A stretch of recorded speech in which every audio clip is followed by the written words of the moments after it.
A man saved 16,500 in 10 years. In each year, after the first he saved 100 more than he did in the preceding year అని చెప్పేసి చెప్తున్నాడు అన్న. So అప్పుడు ఏమన్నాడు, how much did he save in the first year అని చెప్పేసి అడుగుతున్నాడు అన్న. సో ఆయన మొత్తం 10 years లో 16,500 రూపీస్ సేవ్ చేశాడంట. ఓకేనా, ఒక 10 years లో. సో ప్రతి ఇయర్ ఆయన 100 రూపీస్ పెంచుకుంటూ వస్తున్నాడన్న.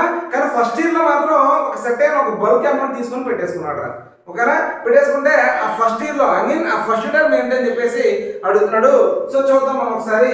వాడు మనకి ఇచ్చింది ఏంటన్నా, ఎస్ఎన్ ఇచ్చాడా, ఎస్ఎన్ 16,500 అండ్ ఎన్ ఈక్వల్ ఎంత ఇచ్చాడు, 10 అని ఇచ్చాడు, రైట్. అండ్ డి ఈక్వల్ ఎంత ఇచ్చాడన్నా, 100 అని ఇచ్చాడు. అండ్ ఏ కనుక్కోమని చెప్తున్నాడు రా. సో ఎస్ఎన్ ఫార్ములా ఏంటన్నా, n/2 into 2a plus n-1 into దీనన్నా.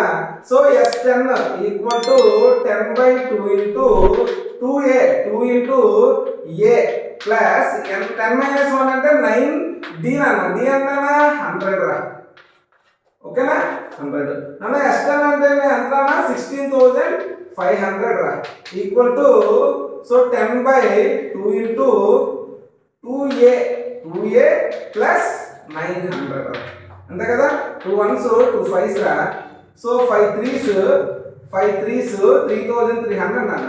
3,300 equal to 2a plus 900 రా. 900 ఇట్లా తీసుకెళ్ళి ఏమవుతుందా, సబ్ట్రాక్ట్ అవుతుందిరా. అంటే 2a ఈక్వల్ టు 3,300 మైనస్ 900 రా. 2a ఈక్వల్ టు 2,400 నాన్న. 2 1s 2 1200s రా. అంటే ఫస్ట్ ఇయర్ లో ఆయన సేవ్ చేసిన అమౌంట్ ఎంతనా, అంటే పెట్టుకున్న అమౌంట్ ఎంతనా, 1200 రూపీస్ నాన్న. ఓకేనా.